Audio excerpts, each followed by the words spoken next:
Hello, today our panorama is from the Valley of the 10 Peaks in Alberta, Canada.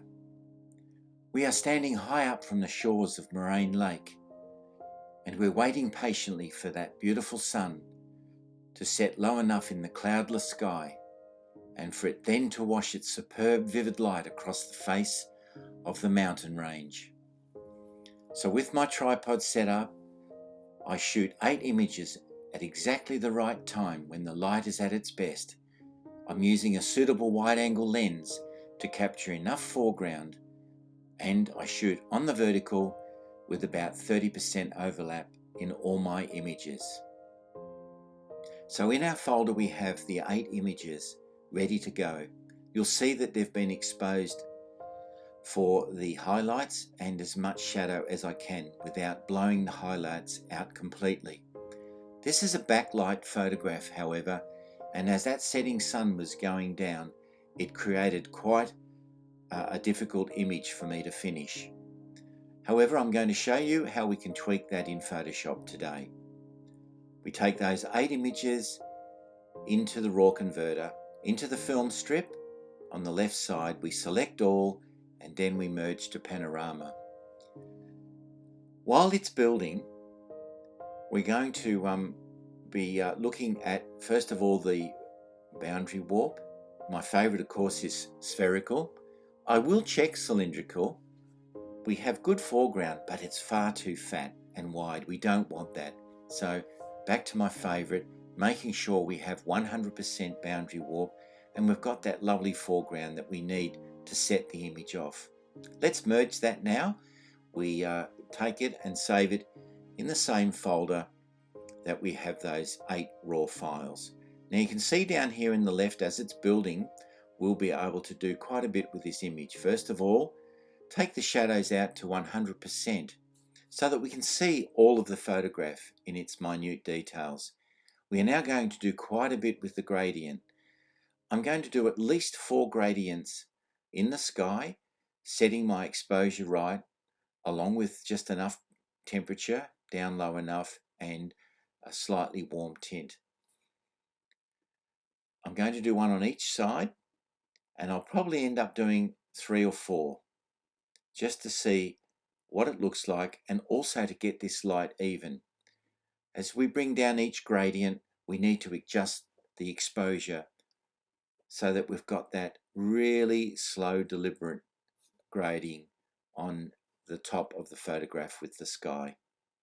We can click that off now, and I want to do a couple on the bottom, coming in on the angle on both the left and right side. And of course we adjust the tint and the temperature to suit. So more green, less blue. And we're now creating just a shadow on the edges. Click that off, and you can see that it's important to bring the eye into the center of this lovely panorama. Let's finish off now with our whites down almost all the way. The highlights not so much. A lot more vibrance in this photograph because of its lovely warm tones.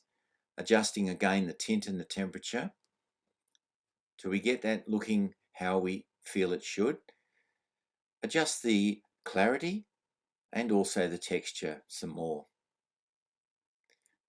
Now with this one, I want to add quite a bit more saturation in here. So off to the saturation sliders, and the reds and the oranges and the yellows are important to me, as is the hue. So we adjust the saturation first, a little bit of aqua in there, or blue as well, and then we're going to warm these colors. Now watching those mountains at the back, we're trying to get them how the eye saw it. Because remember, we exposed for the midtones, which would have washed out some of this lovely warm color, and we're just replacing that back in. Let's open that image now, because we've done as much as we can here in the Camera Raw. And once in Photoshop, we'll be able to tweak it some more. Large files, we've got 8, remember, it takes a while to open and build. Here we go. Now that we're in Photoshop proper, there's a couple of things I want to show you. First of all, the image is way too big because we used 8 large files. I will bring this down to my favorite size, which is always around the 42 inches in length, and I'll adjust that up slightly to 18 inches in height. Now we have a couple of problem areas. Over here, far too light and the wrong toning. We also have some bits and pieces we need to clean up. I'm going to concentrate on this light area first of all. So straight into the saturation slider, and we're going to look at the greens and the cyans, and we're going to bring those right down and bring the hue over to warm on both the colours, and maybe even bring the lightness up slightly. Next, the cyans, bring those right down, the hue warmer, and the lightness, bring that up. Okay, so we've disappeared most of that colour that should not be there. Fill that with black because we don't want the whole picture altered. Into the normal mode, and we're going to adjust our sliders first of all around 50% to take out most of the colour here. Then I'm going to take the opacity right down to 10% so that between this lightness and the blue, we'll adjust that slightly too so that it looks more natural. Okay, so you can see what's happening here. We're bringing it back how it should look.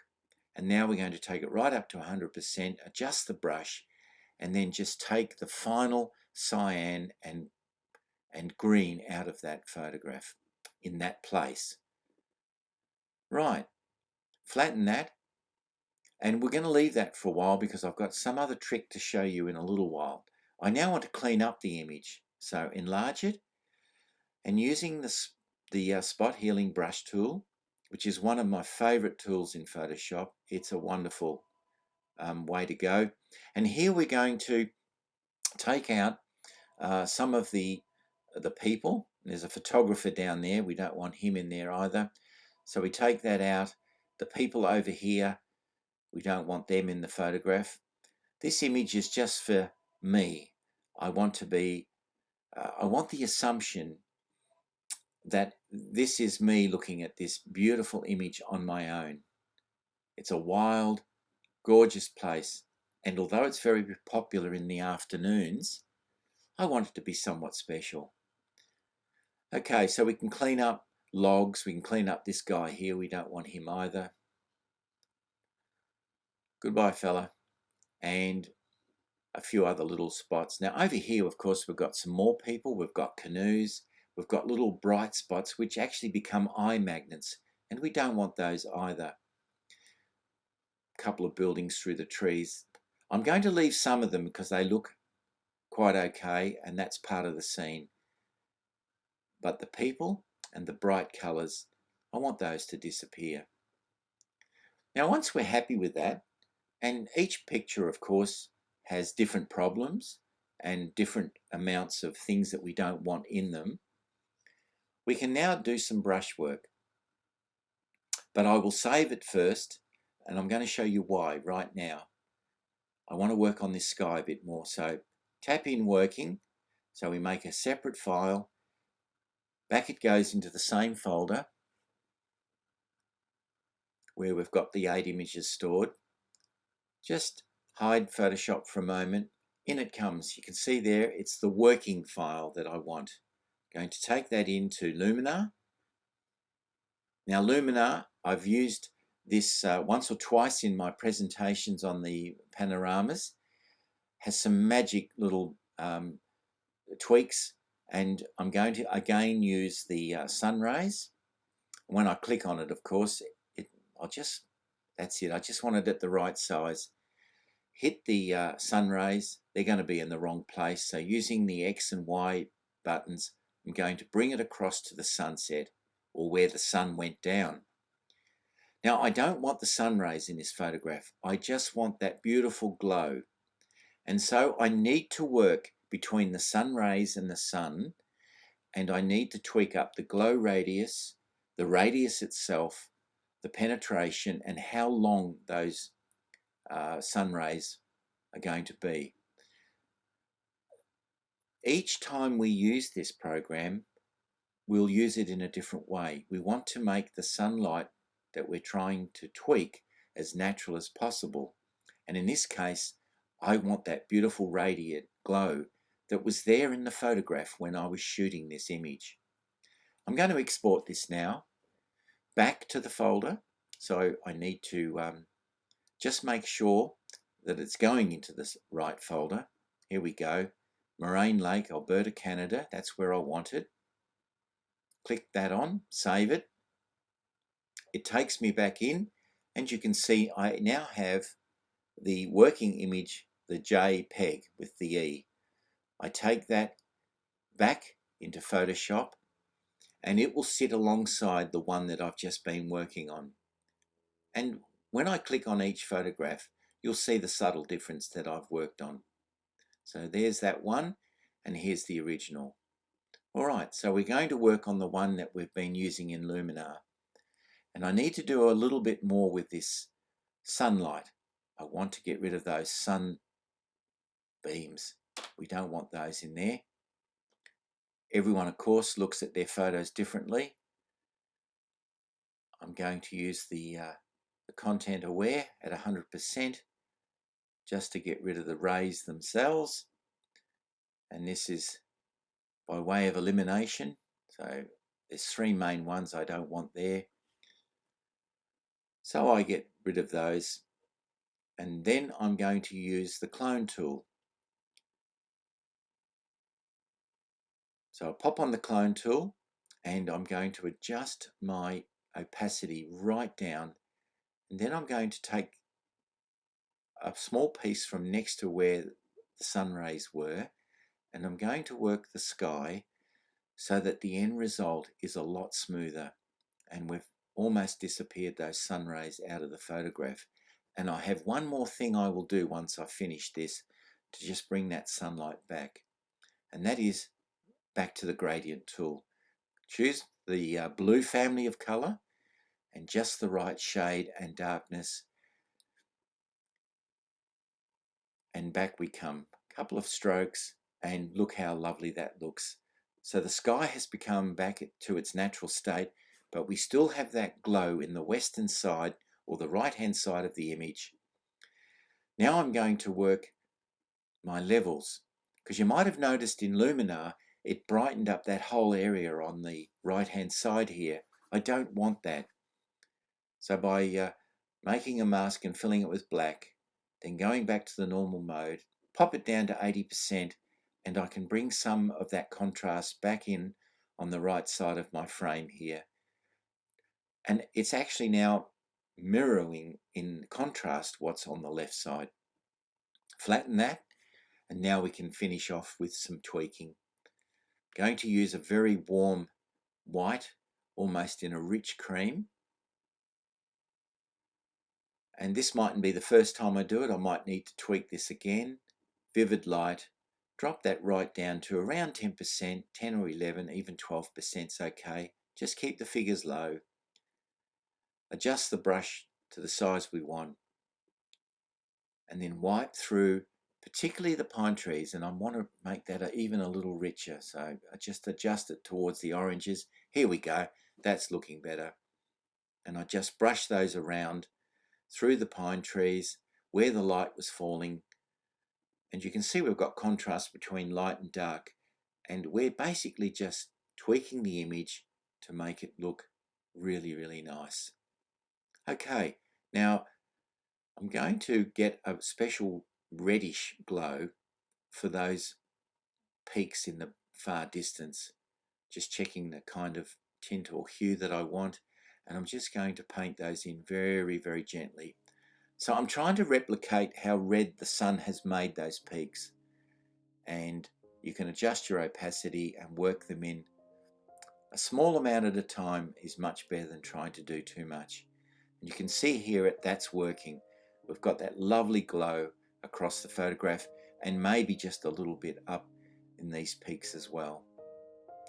We can also do a tiny bit in the front. Doesn't need much, just to warm it up. So that's looking very, very nice.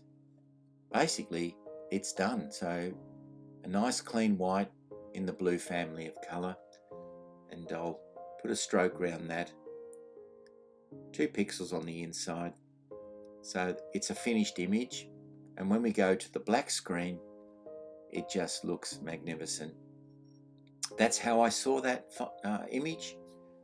That's how I wanted to finish it. All that remains now is to save it, and we will just change the working, because we've finished it, to Panorama. We can pop that back into the same folder where we have our raw files, and we have another completed panorama of an absolutely beautiful place. This part of the Canadian Rockies is just so wonderful. Moraine Lake is almost surreal in its display of amazing colours and sublime scenery. The importance of being here at the right time cannot be emphasised enough, and what makes beautiful panoramas like this is the time of day that you choose to shoot them. Now, without the clouds in the sky, the resulting panorama that we've just completed is a real treat, because the sun has lit up those 10 peaks and has made this photograph stand out. It's a beautiful place indeed, and it shows off nature at its very finest. Until next time, this is Ian Rolfe, and I thank you for watching.